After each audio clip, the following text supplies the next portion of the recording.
Good evening. I hope you guys had a great day. I am going to be trying something new today. Today I am going to be reading you a story online so that you can listen to me whenever you want, or you can just enjoy some good stories. It's all up to you. Now, this is going to be the first one, so I am going to give it a shot. See if everybody likes it. If not, it was fun doing it. But tonight's story, we're going to be Lyle, Crocodile by Bernard Waber with Paulus Waber.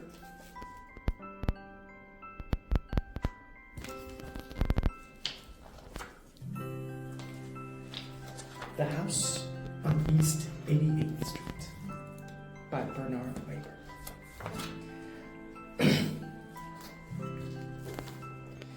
This is the house on East 88th. It is empty now. But it won't be for long. Strange sounds come from the house. Can you hear them? Listen. Swish, swash, splash, sploosh. It began one sunny morning when the citywide storage and moving company truck pulled up to the house on East 88th Street and unloaded the belongings of Mr. and Mrs. Joseph F. Prim and their youngest son, Joshua. It was a trying day for everybody. Mrs. Prim just couldn't decide whether to put the piano, and Mr. Prim's favorite pipe was accidentally packed away in one of the dozens of cartons lying about. Swish, swash, splash, swoosh. Loudly and clearly the sounds now rumbled through the house. It's only a little thunder, Mrs. Prim assured everyone when the city-wide storage and moving man carried in their potted pistachio tree. Everybody rejoiced. The truck was at last empty. The movers wished them well and hurried off to their next job of the day. Now I'm going to prepare our lunch, announces Mrs. Prim. But first, I would like to go upstairs and wash those grimy hands. Swish, swash, splash, sploosh. A puzzled Mrs. Prim stopped to listen. By and by, her ears directed her to the bathroom door. What can it be? She asked herself as she opened the door.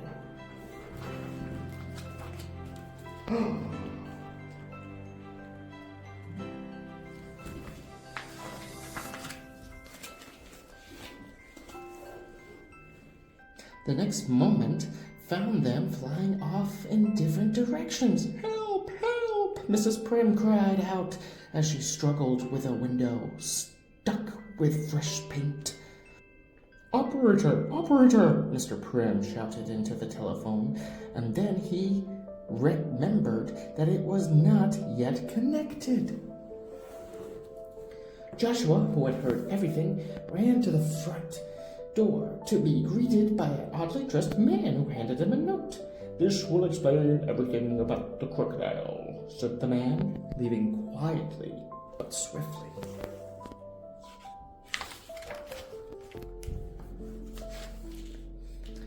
Mr. Prim read the note. Please be kind to my crocodile. He is the most gentle of creatures, and he would not do harm to a flea. He must have tender, loving care, for he is an artist and can perform many good tricks. Perhaps he will perform some for you. I shall return.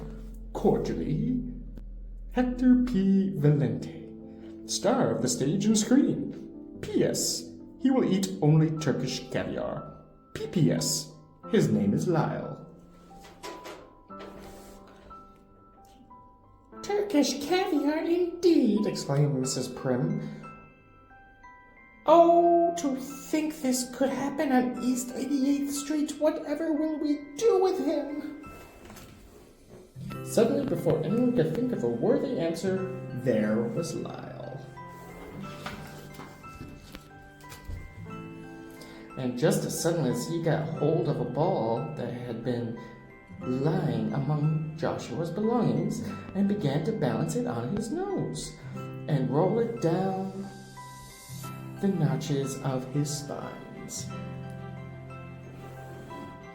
He was walking on his front feet and taking flying leaps.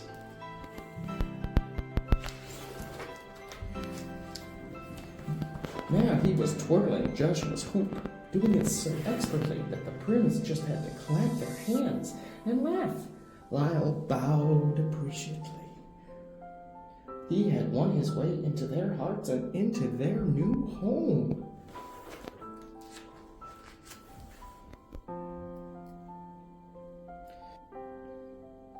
Every home should have a crocodile, said Mrs. Prim one day. Lyle is one of the family now. He loves helping out with chores. He won't allow anyone else to carry out old newspapers or take in the milk. He folds towels, feeds the birds, and when he sets the table, there is always a surprise. I had only to show him once to make up a bed. Sounds like Lyle is a lot of help around the house. People everywhere stopped to talk with him. They said he is one of the nicest crocodiles they had ever met. Lyle even likes to play in the park. He always goes once around in the pony cart.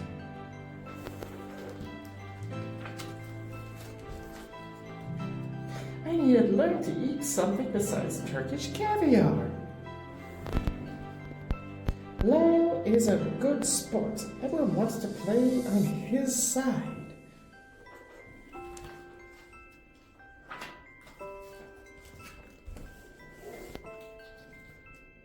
He is wonderful company. We take him everywhere. We just give him his Turkish caviar and his bed of warm water, and he is happy as a bird.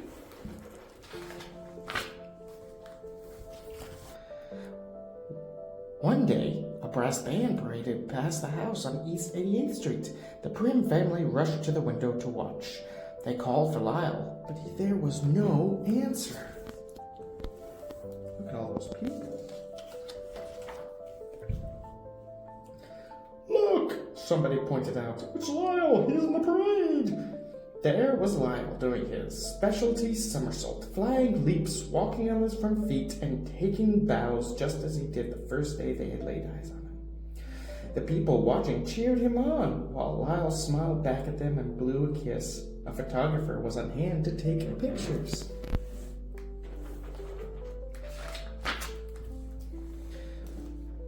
The next day, Lyle was famous. The telephone rang continuously, and bundles of mail were dropped by the door.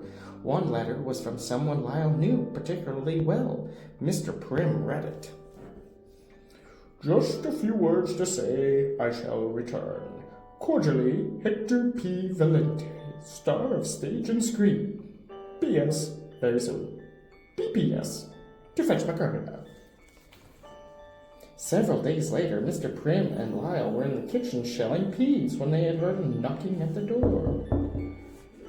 It was Hector P. Valente, star of the stage and screen. I have come for Lyle, announced Signor Valente. You can't have Kyle, cried Mrs. Prim. He is very happy living here and we love him dearly.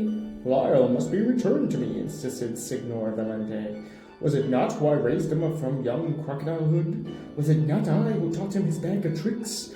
We have appeared here on the stage together, all the world over. But then why did you leave him in a strange house? Asked Mrs. Prim. Because, answered Signora Valente, I could no longer afford to pay for his Turkish caviar. But now Lyle is famous, and we shall be very rich. Mrs. Prim was saddened, but she knew Lyle properly belonged to Signor Valente, and she knew she had to let him go.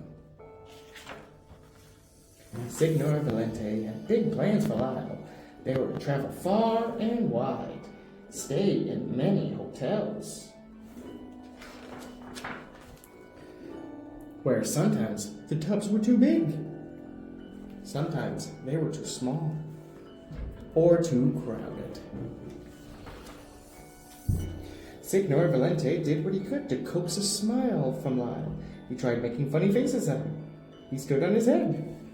He tickled his toes and told him uproarious stories that in happier days Lyle would have doubled over in laughter. But Lyle could not laugh, nor could he make people laugh. He made them cry instead. One night in Paris, he made an entire audience cry.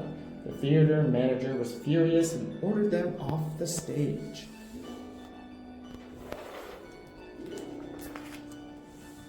Meanwhile, on the house on 88th Street, Mrs. Prim went about her work without her usual bright smile. And deep sighs could be heard coming from behind the newspaper Mr. Prim was reading. Every morning, Joshua anxiously awaited the arrival of the mailman in hopes of receiving word from Lyle. One morning, a letter did come. He knew the handwriting very well. "Just a few words to say, we shall return. Cordially, Hector P. Valente, former star of stage and screen. P.S. I am sick of crocodiles. P.P.S. and the tears of crocodiles." Oh my goodness.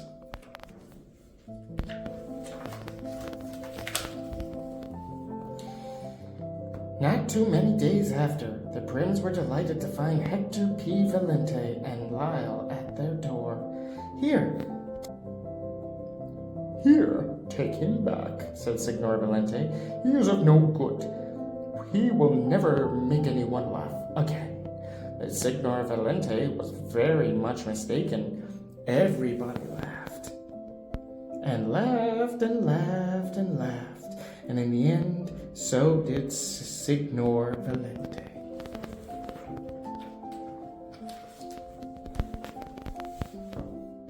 So now, if you should happen to be walking past the house on East 80th Street, and if you should happen to hear sounds that go swish, swash, splish, swoosh, it's only Lyle.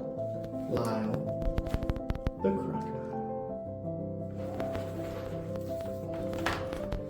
I hope you guys enjoyed that story. I really wish we could have Lyle as a friend too. I love you all. Bye-bye.